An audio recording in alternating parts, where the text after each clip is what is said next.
JK, you gonna say hi? Hmm? You gonna say hi?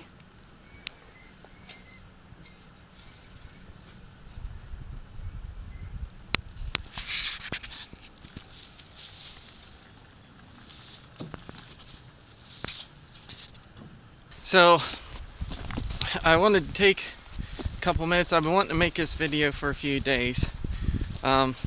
And just talk about, haven't heard of the Ruth Stout method. It's kind of chilly this morning, but it's kind of warm. The sun's warm. So I decided to do the Ruth Stout method. This garden that you see behind me here is been here for 20 years, and I did like everybody else, and I tilled. You till, you compost, you till, you compost. So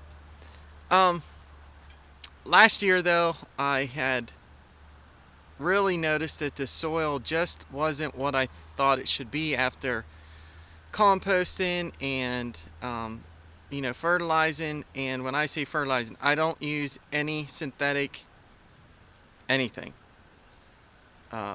fertilizers, sprays, whatever. I use all natural stuff. So disclaimer there. So we were baling hay. The guy that makes the hay on our farm, we have a pretty good arrangement. I don't charge him anything to make the hay.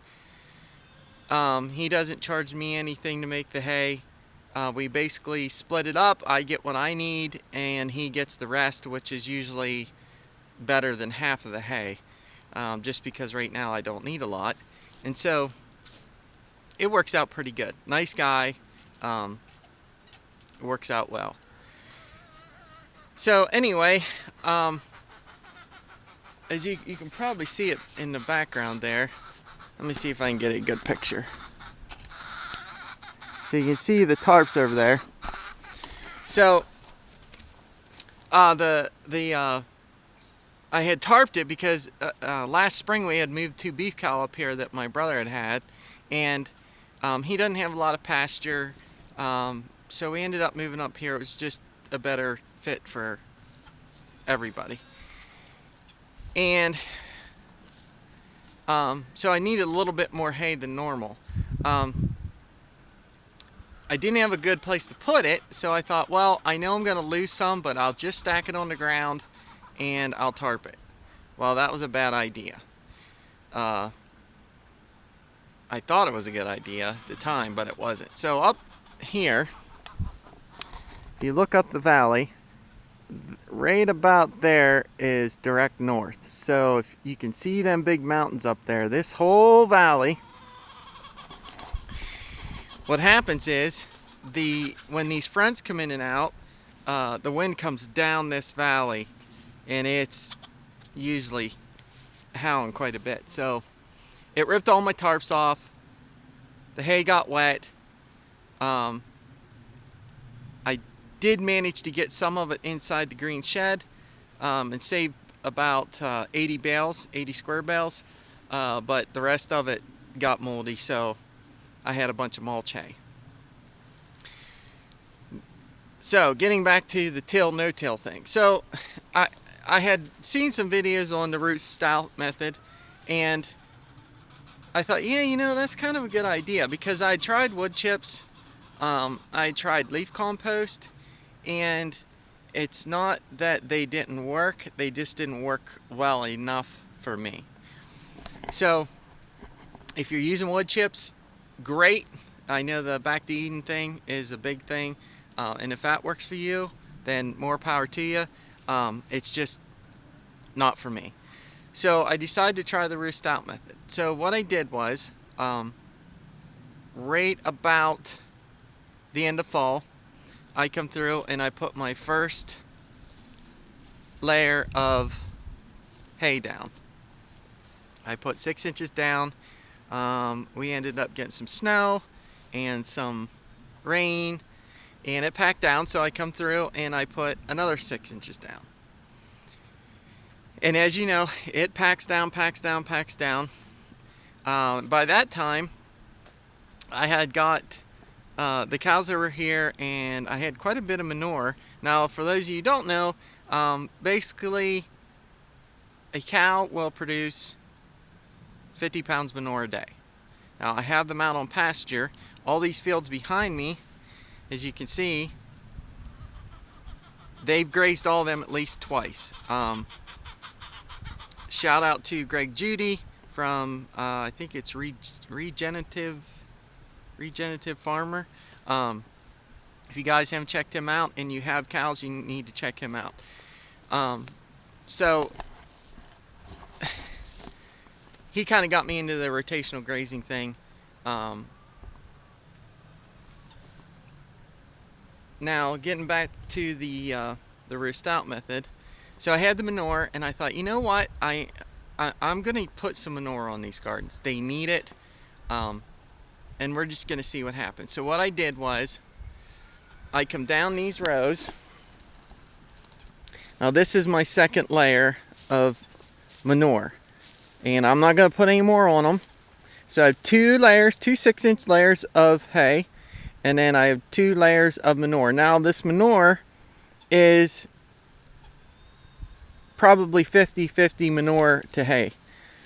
So it's not straight manure, so I don't think it's going to necessarily cause an issue as far as being too rich. But we'll see what happens. So anyway, this row, see, I got this row pretty good. And I'll continue over this way. This is where I had my tomatoes last year. This is where I had my butternut, spaghetti squash, cantaloupe, cucumbers, all that stuff. This was peppers. And you come down here, and I had some cauliflower and broccoli in this row. And then over here I had, you can see there's a leftover head of purple cabbage and white cabbage. And up here I had some Brussels sprouts, which you can see are still producing a little bit. Over here is my kale. Believe it or not, I still do pick this. You can see there's still some.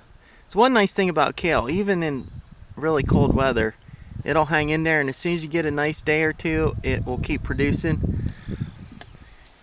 So I had my kale here. Down here I had some radishes, and then over here I had 3 or 4 rows of strawberries, which I'm anxious to kind of see if they come back this year. I may move them over to that side of the garden, but we'll have to see what happens. I just mulched over top of them.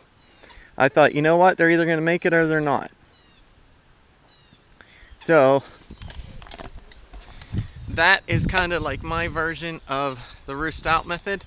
I will do some more videos later on, probably late spring, because my theory is, you know, by the time I get to planting this garden, we're going to have rain and some warmer weather. The earthworms are going to come up. They're really going to start hammering the hay and the manure. You know, it's kind of like, my thought process was, it's kind of like if you go out into the pasture and you flip over an old cow patty, what do you see?